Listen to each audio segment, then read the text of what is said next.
السلام عليكم، يا رب تكونوا بخير. هنعمل في الفيديو ده جمبري المقرمش بتاع المحلات بالتغطية بتاعته المقرمشة. المقادير كلها انا هكتبها في الديسكريبشن بوكس بالظبط. هنبتدي ان احنا نعمل التتبيلة. هجيب عندي الكبة، هضيف فيها الثوم والليمون والشبت وملح وكزبرة وكمون، بابريكا، جنزبيل وتوم باودر وكركم وفلفل اسود. هضيفهم في الكبة واخلطهم كويس قوي، وبعد كده هضيفهم على الجمبري. بعد كده هو عادي ممكن نشتغل على طول. هسيب بس معلقة من التتبيلة دي على جنب. وبعد كده هضيف التتبيلة على الجمبري والصبيط، وهبتدي ان انا اتأكد ان كل الجمبري عندي يتبل والصبيط. ممكن نسيبه يتبل مثلا ساعة او نص ساعة، بس انا اشتغلت على طول لان هو مش بيبقى محتاج ان هو يقعد في التتبيلة قوي يعني. هبتدي نعمل التغطية بتاعته. هجيب عندي حوالي كوباية ونص من الدقيق. هضيف عليهم جنزبيل وبابريكا وفلفل اسود وتوم باودر وملح وبيكنج باودر ونشا. خلطهم كويس قوي، وهبتدي ان انا اقسم الخليط ده 2.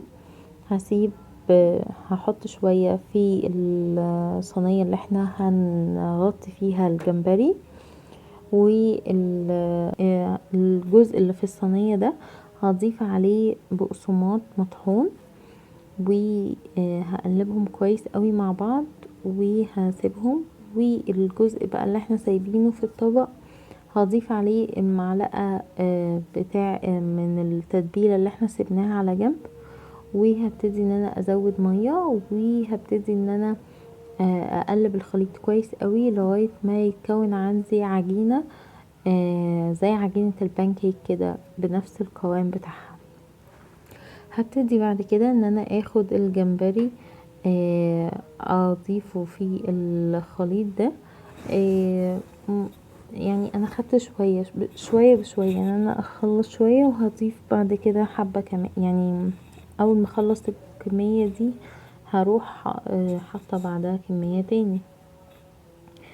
هبتدي ان انا اخد بقى واحدة واحدة من الجمبري في خليط الدقيق بالبقسماط. وابتدي ان انا اتأكد ان هو يتغطى كويس قوي بالدقيق. ممكن ان احنا نحطهم في كيس برضو.